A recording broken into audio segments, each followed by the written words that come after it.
Hello दोस्तों, स्वागत है आपका रित्याज एम्पायर में।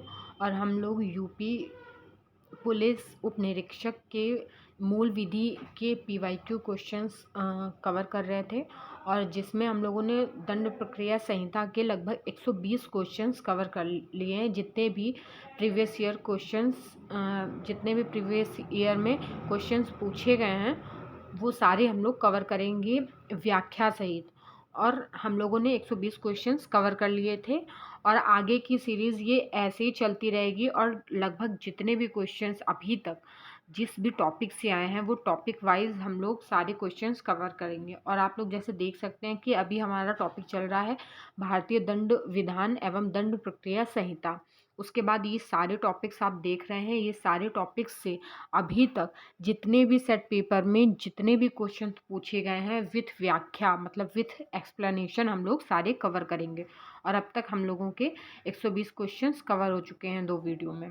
तो अब हम लोग आगे बढ़ते हैं क्वेश्चंस की ओर, और आगे और अच्छी वीडियोस के लिए और ये सारे क्वेश्चंस कवर करने के लिए आप लोग वीडियो को लाइक, सब्सक्राइब और शेयर कर लीजिए।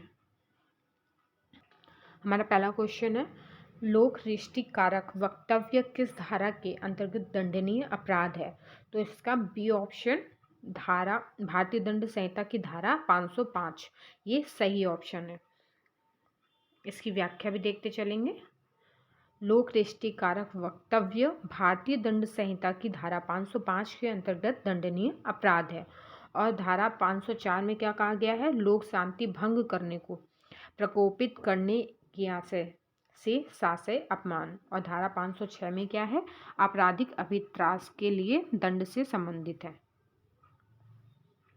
हमारा अगला क्वेश्चन है, आपराधिक अभित्रास के लिए दंड का प्रावधान किस धारा के अंतर्गत दिया गया है? तो इसका सी ऑप्शन सही होगा, भारतीय दंड संहिता की धारा 506 के तहत।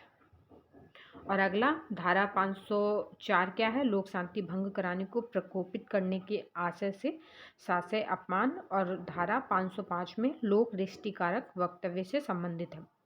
इसमें वही धाराएं बार बार रिपीट होती हैं, और मैं इसलिए भी पढ़ देती हूँ ताकि इनका बार बार रिवीजन होता रहेगा, तो आपको ये सारी धाराएं अच्छे से याद होती चली जाएंगी। और इसका मल्टीपल रिवीजन करते रहिए। आप इसी वीडियो को अगर बार बार भी देखते रहेंगे तो आपकी पूरी भारतीय दंड संहिता अच्छे से तैयार हो जाएगी। क्योंकि इसकी जो व्याख्या है, व्याख्या में अगर जितने भी ऑप्शंस दिए होते हैं वो सारे ऑप्शंस व्याख्या में अच्छे से समझाए जाते हैं, जिससे हमारी लगभग वो टॉपिक अच्छे से पूरा कवर हो जाता है। तो इसमें लगभग पीवाईक्यू से क्वेश्चंस यूपीएसआई में बार बार पूछे भी जाते हैं। तो अगर आप पीवाईक्यू भी बहुत अच्छे से कर लेंगे तो आपका एग्ज़ाम की जीएस का जैसे कि 35% आपको क्लियर करना है, तो मुझे उम्मीद है कि 60 से 70% आपका अच्छे से क्लियर हो जाएगा। अगला क्वेश्चन है, अनाम संसूचना द्वारा आपराधिक अभित्रास किस धारा के अंतर्गत दंडनीय अपराध है? तो इसका ए ऑप्शन भारतीय दंड संहिता की धारा 507 सही ऑप्शन है। और इसकी व्याख्या देख लेते हैं। अनाम संसूचना द्वारा आपराधिक अभित्रास भारतीय दंड संहिता की धारा 507 के अंतर्गत दंडनीय अपराध है।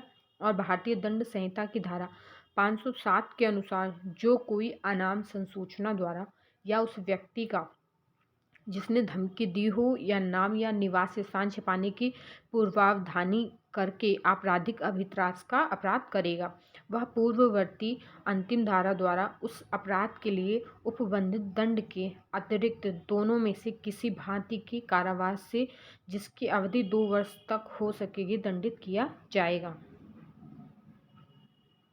और इसमें धारा 508 क्या है? व्यक्ति को यह विश्वास करने के लिए उत्प्रेरित करके कि वह दैवी अप्रसाद का भाजन होगा कराया गया कार्य से संबंधित है। और धारा 509 शब्द, अंग विक्षेद या कार्य जो किसी स्त्री की लज्जा का अनादर करने के लिए आशायित है से संबंधित है। अगला क्वेश्चन है, शब्द, अंग विक्षेप या कार्य जो किसी स्त्री की लज्जा का अनादर करने के लिए आशायित है किस धारा के अंतर्गत दंडनीय है? तो इसकी धारा इसमें ऑप्शन बी सही होगा, भारतीय दंड संहिता की धारा 509 के अनुसार मतलब अंतर्गत शब्द अंग विक्षेप या कार्य जो किसी स्त्री की लज्जा का अनादर करने के लिए आशायित है, तो उसमें दंड का प्रावधान धारा 509 में है।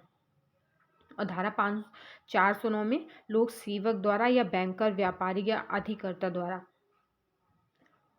आपराधिक न्यायभंग। और धारा 510 में मत व्यक्ति द्वारा लोक स्थान में अवचार से संबंधित है। किसी मत व्यक्ति द्वारा लोक स्थान में अवचार किस धारा में दंडनीय अपराध है, तो इसका ऑप्शन सी सही होगा, धारा 510 भारतीय दंड संहिता।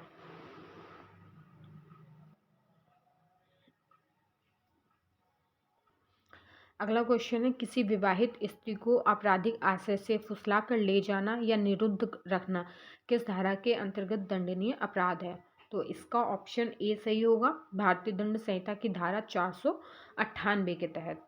498 के तहत अगर आप किसी विवाहित स्त्री को आपराधिक आशय से फुसला कर ले जाना या विरुद्ध रखना दंडनीय अपराध है, वह दोनों में से किसी भांति के कारावास से जिसकी अवधि 2 वर्ष तक की हो सकेगी या जुर्माने से या दोनों से दंडित किया जाएगा। और धारा 499 में मानहानि है और 498 के काम में किसी स्त्री के पति या पति के नातेदार द्वारा उसके प्रति क्रूरता करने से संबंधित है। अगला क्वेश्चन है हमारा, किसी स्त्री के पति या पति के नातेदार द्वारा, जैसा कि आप लोग ऊपर भी देख चुके हैं, धारा कौन सी थी, 498 का। तो किसी स्त्री के पति या पति के नातेदार द्वारा उसके प्रति क्रूरता या निर्दयता पूर्वक व्यवहार करना किस धारा के अंतर्गत अपराध है, ऑप्शन सी, धारा 498 के के द्वारा, भारतीय दंड संहिता के धारा 498 का।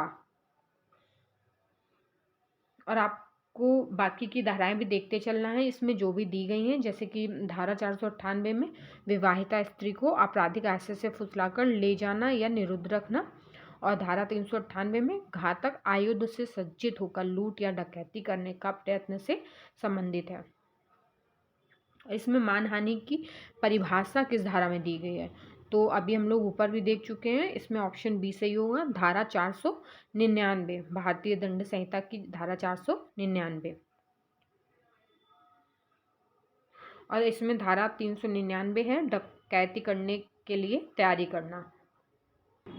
अगला क्वेश्चन है, मानहानि के लिए दंड किस धारा के अंतर्गत वर्णित है, तो इसका सही ऑप्शन होगा ऑप्शन सी, धारा 500, भारतीय दंड संहिता की धारा 500 के अंतर्गत मानहानि के लिए दंड निर्धारित किया जाता है। और इसमें आप लोग देख सकते हैं कि जो भारतीय दंड संहिता की धारा 500 के अनुसार जो कोई किसी अन्य व्यक्ति की मानहानि करेगा वह सादा कारावास से जिसकी अवधि 2 वर्ष तक की हो सकेगी या जुर्माने से दंडित किया जाएगा।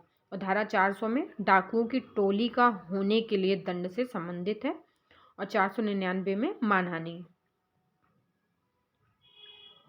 अगला क्वेश्चन हमारा, मानहानि कारक जानी हुई बात को मुद्रित या उत्कीर्ण करना किस धारा के अंतर्गत दंडनीय अपराध है, तो इसका ए ऑप्शन सही माना जाएगा, भारतीय दंड संहिता की धारा 501 के तहत मानहानि कारक जानी हुई बात को मुद्रित या उत्कीर्ण करना।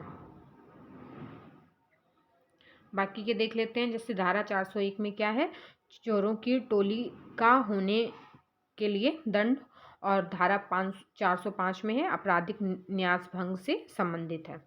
और अगला क्वेश्चन है, मानहानि कारक विषय रखने वाले मुद्रित या उत्कीर्ण पदार्थ का बेचना किस धारा के अंतर्गत दंडनीय अपराध है, तो इसका जो ऑप्शन बी है वो सही है, भारतीय दंड संहिता की धारा 502 के तहत दंडनीय है। अगला इसमें धारा देख लेते हैं, जैसे 402 धारा क्या है, डकैती करने के प्रयोजन से संबंधित है, और धारा 503 क्या है, आपराधिक अभित्रास से संबंधित है।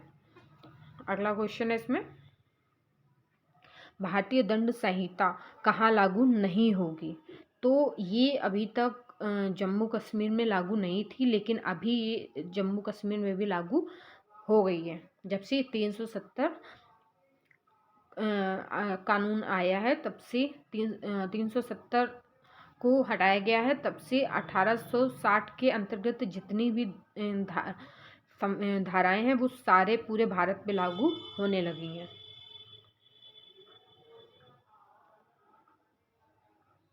इसके बाद है भारतीय दंड संहिता की धारा 1 किससे संबंधित है?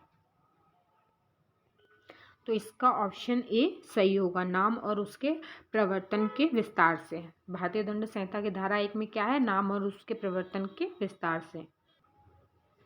भारतीय दंड संहिता की धारा 34 में कौन कौन से आवश्यक तत्व सम्मिलित हैं? तो इसका ए ऑप्शन है एक आपराधिक कृत्य, बी है एक से अधिक व्यक्तियों द्वारा किया गया हो, सी है अपराध घटित होते समय सभी व्यक्तियों की शारीरिक उपस्थिति आवश्यक है, और डी उपरोक्त सभी। इसकी व्याख्या देख लीजिए। जैसे कि धारा 34 के आवश्यक तत्व कौन से हैं? कोई आपराधिक कृत्य एक से अधिक व्यक्तियों द्वारा किया गया हो और अपराध घटित होते समय सभी व्यक्तियों की शारीरिक उपस्थिति आवश्यक हो।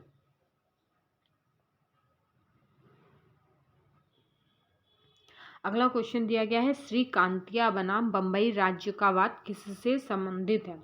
तो इसका सही ऑप्शन होगा धारा 34 से। श्री कांतिया बनाम बम्बई राज्य का वाद भारतीय दंड संहिता की धारा 34 से संबंधित है, और धारा 41 विशेष विधि से संबंधित है, और धारा 42 स्थानीय विधि से संबंधित है, और धारा 45 जीवन से संबंधित है। अगला क्वेश्चन पूछा गया है भारतीय दंड संहिता की धारा 8 में किसे परिभाषित किया गया है? तो इसका सही ऑप्शन होगा ऑप्शन ए लिंग को। भारतीय दंड संहिता की धारा 8 में लिंग को परिभाषित किया गया है। धारा 8 के अनुसार पुल्लिंगवाचक शब्द जहां प्रयोग किए गए हैं वे हर व्यक्ति के बारे में लागू हैं, चाहे वह नर हो या नारी हो। और धारा 10 में पुरुष, स्त्री, और धारा 11 में व्यक्ति, और धारा 12 में लोग से संबंधित है। भारतीय दंड संहिता के तहत कितने प्रकार के दंड की व्यवस्था की गई है? तो इसमें हम लोग इसकी व्याख्या अच्छे से देखेंगे। भारतीय दंड संहिता की धारा 53 में 5 प्रकार के दंड का प्रावधान किया गया है, और इसमें ऑप्शन में कहीं भी 5 नहीं दिया गया है। ठीक है, तो इसका आंसर क्या होगा? कितने प्रकार के दंड की व्यवस्था की गई है? 5 प्रकार के दंड का प्रावधान है। और जबकि पूर्व समय में भारतीय दंड संहिता की धारा 53 में 6 प्रकार के दंड का प्रावधान किया गया था, और तीसरे प्रकार के दंड का प्रावधान को 1949 के अधिनियम संख्या 17 की धारा 2 द्वारा निरस्त कर दिया गया। तो पहले 6 थे, लेकिन अभी कितने प्रकार के दंड बचे? 5 प्रकार के दंड बचे। और ये दंड कौन से हैं ये भी एक बार देख लेते हैं। जैसे पहला है मृत्यु दंड, ये हम लोग ऊपर भी एक बार देख चुके हैं, एक बार फिर से देख लेते हैं ताकि बार बार उसी चीज़ को बार बार पढ़ने से चीज़ें जल्दी याद हो जाती हैं। तो दूसरा है आजीवन कारावास, तीसरा निरस्त कर दिया गया है। चौथा है कारावास जो 2 भांति का है, जैसे कि कठिन जो श्रम के साथ होता है, और दूसरा है सादा कारावास। 5वां है संपत्ति का समाहरण, और 6वां है जुर्माना। भारतीय दंड संहिता के अनुसार ऐसा कार्य जो अपराध है उस कार्य को करने के बाद भी अपराधी को निर्दोष समझा जाएगा। तो इसका जो सही ऑप्शन है वो देख लेते हैं। जैसे ऑप्शन 7 वर्ष तक के शिशु, बी विकृत व्यक्ति द्वारा, और सी 7 से 12 वर्ष तक के अपरिपक्व शिशु। तो इसका डी ऑप्शन सही होगा उपरोक्त सभी, क्योंकि 7 वर्ष तक के शिशु द्वारा भी कोई भी अपराध किया जाता है तो वो निर्दोष समझा जाएगा, और अगर कोई पागलपन मतलब पागल है या विकृत है तो उसके द्वारा भी अपराधी को निर्दोष समझा जाएगा, और 7 से 12 वर्ष तक अगर अपरिपक्व शिशु है तो उसे भी निर्दोष माना जाएगा। तो ये 7 वर्ष तक के शिशु की धारा कौन सी है? धारा 82, और 84 में विकृत व्यक्ति का आपराधिक कार्य है, और 83 में 7 से 12 वर्ष तक के अपरिपक्व शिशु का कार्य। अगला है मुन्ने खान बनाम मध्य प्रदेश राज्य का वाद किससे संबंधित है? तो इसका सी ऑप्शन सही होगा, आत्मरक्षा का अधिकार। मुन्ने खान बनाम मध्य प्रदेश राज्य का वाद आत्मरक्षा का अधिकार से संबंधित है। और आप लोग देख रहे होंगे इसमें वाद बहुत पूछे जाते हैं, तो वादों को भी अच्छे से पढ़ना है।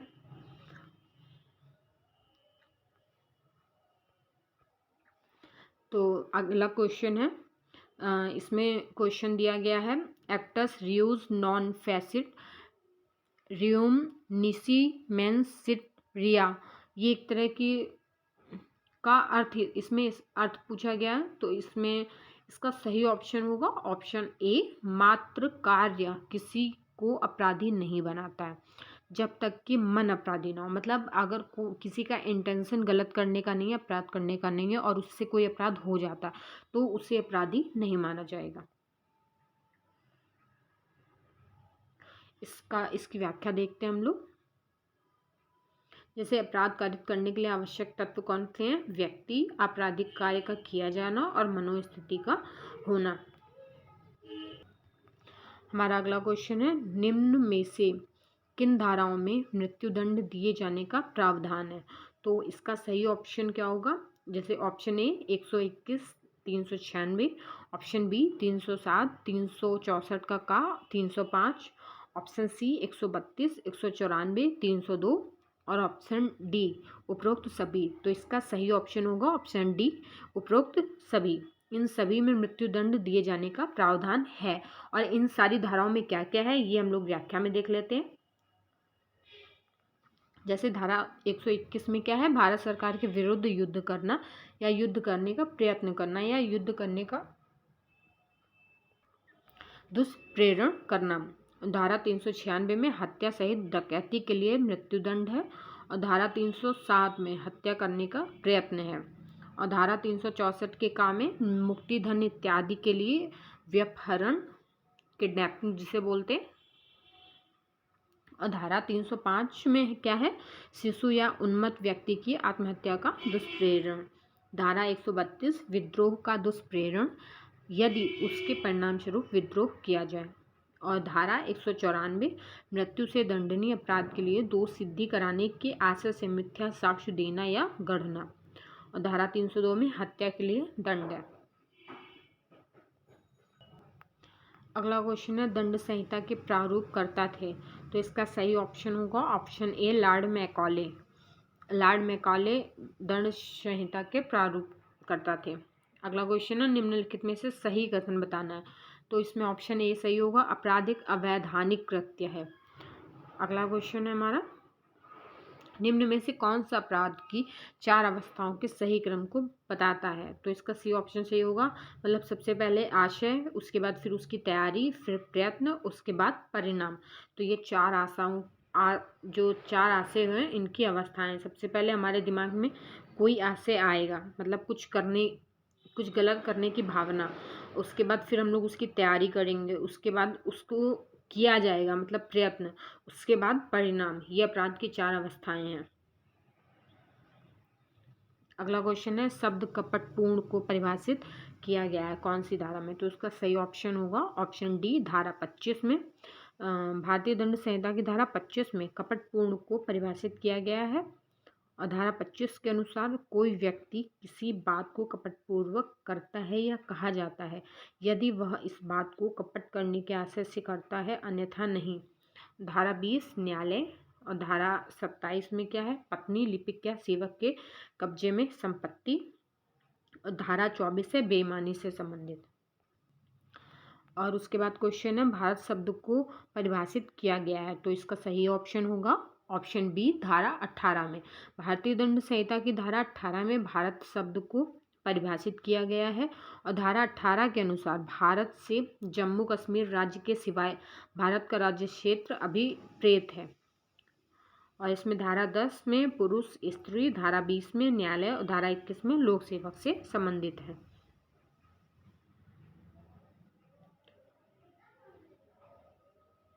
अगला क्वेश्चन है, पुरुष शब्द को बताया गया। तो हम लोग इसके पहले वाले क्वेश्चन में पढ़ चुके हैं। धारा 10 में पुरुष शब्द को, पुरुष और स्त्री शब्द को बताया गया है। धारा 11 में व्यक्ति को बताया गया है। धारा 9 में वचन। धारा 13 में क्वीन की परिभाषा, विधि अनुकूलन आदेश 1950 द्वारा ये निरसित कर दिया गया है। धारा 148 क्वेश्चन में, आ जो एक अच्छा तैराक है बा को नदी में डूबते हुए देखता है और आ बा को नहीं बचाता है तथा बा डूबकर मर जाता है, यहाँ आ किस अपराध का दोषी है? तो इसमें डी ऑप्शन सही होगा, किसी भी अपराध का दोषी हेतु नहीं है।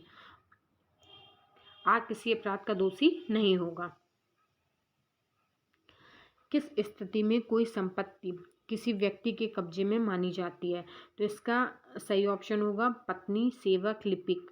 तो इसका डी ऑप्शन सही होगा, उपरोक्त सभी स्थिति में कोई संपत्ति किसी व्यक्ति के कब्जे में मानी जाती है। भारतीय दंड संहिता की धारा 27 के अनुसार जबकि संपत्ति किसी व्यक्ति के निमित्त उस व्यक्ति की पत्नी, लिपिक या सेवक के कब्जे में है, तब तक इस संहिता के अर्थ के अंतर्गत उस व्यक्ति के कब्जे में है।